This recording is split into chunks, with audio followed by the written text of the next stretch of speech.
The journey that is motherhood is a profound and beautiful experience, but can be wrought with anxiety. About 13% of women experience some level of postpartum depression, which is why Postpartum Support Charleston is inviting you to their annual walk. Joining us is Holly Fisher, the organization's board chair. It's good to see you again, Holly. Yes, thanks for having me. Yeah, so for all the moms out there, a very happy Mother's Day. Before we get into the Moms Run, though, it's your 18th annual, which is quite an impressive feat. But while it can be a joyful time, becoming a new mother, there's a push-pull sometimes within some of the mothers. There's depression and anxiety, there's happiness and joy. But maybe you can help us to understand what actual postpartum depression is.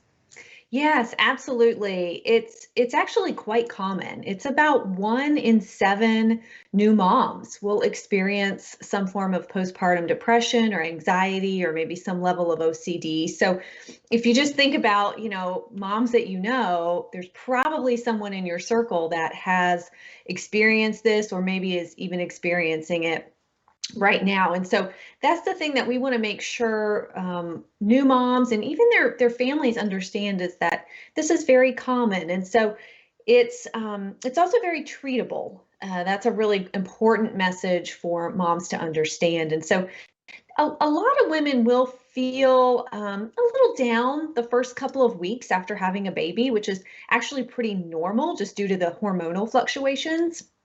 But if feelings begin to intensify, they start to go past that 2-week period, feelings of depression, anxiety, OCD, maybe mom is just, can't sleep, or maybe she's not connecting with the baby or feels like she's not bonding with the baby, or on the flip side, she's sort of obsessing about the baby so much.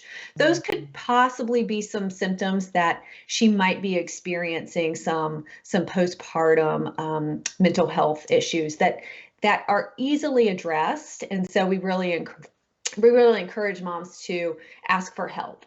The feelings really run the gamut, don't they? And they're on two totally different ends of the spectrum.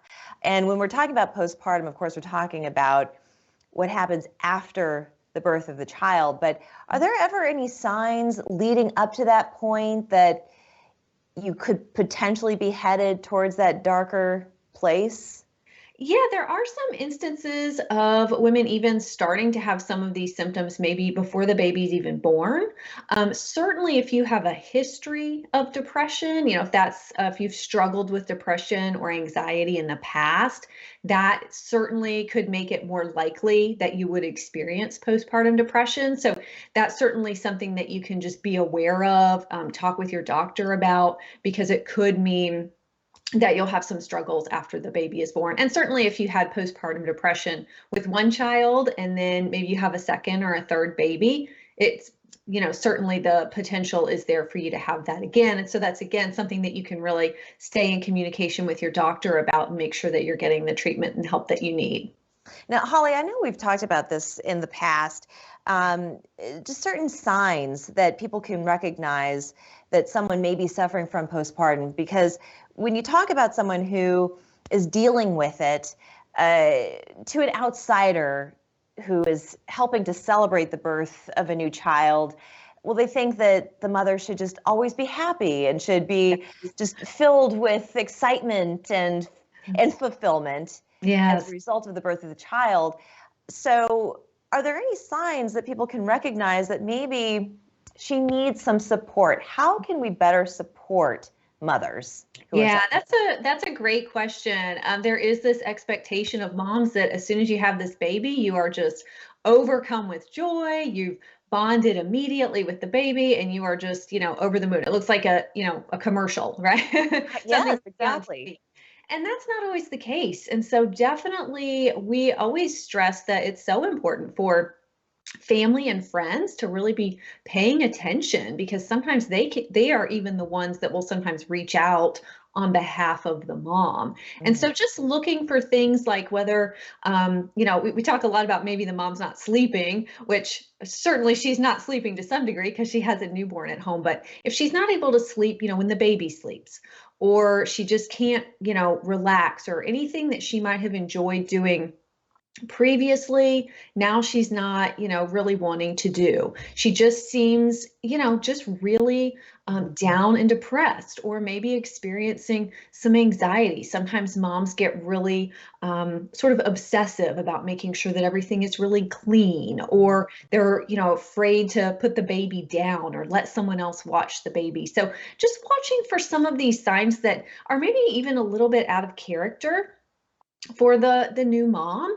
And this is where family, friends, spouse can really step in and help, and maybe even reach out on her behalf. Project less and observe more. Holly, this is a great place to take a break. When we come back, I want to talk about the walk that's coming up. It's a virtual walk this year. We'll have the details in 2 minutes.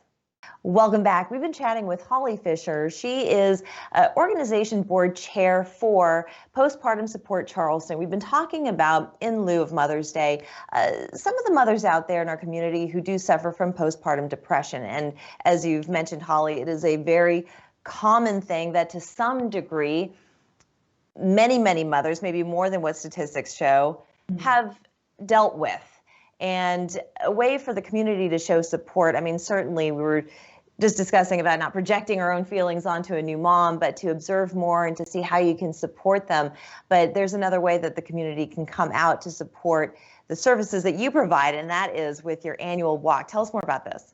Absolutely. We typically do a big in-person walk, a 5K run walk, and a big family fun day, but we've had to make some changes.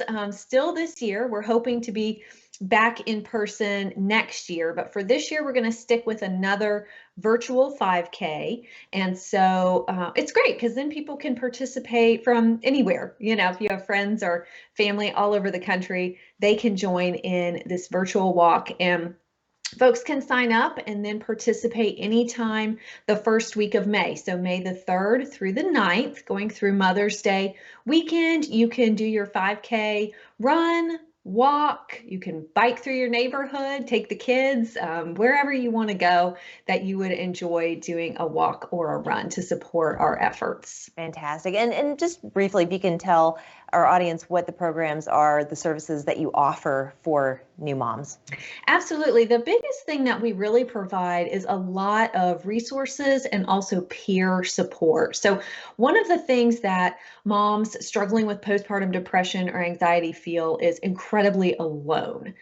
They struggle with a lot of guilt for feeling this way. Again, right? They're expected to be really happy. And so if they're not feeling that way, they can feel really guilty. They also feel very alone, like maybe they're the only ones that have ever experienced these feelings. So we offer support groups and peer support so that moms can come in and connect with other moms who are maybe going through a similar situation, or even moms who have previously had postpartum depression and now can talk about how they were able to, make it through that difficult time. And so that peer support is huge. And then, of course, we also try to educate the community, provide resources, help moms get connected to counseling and therapy if they need that.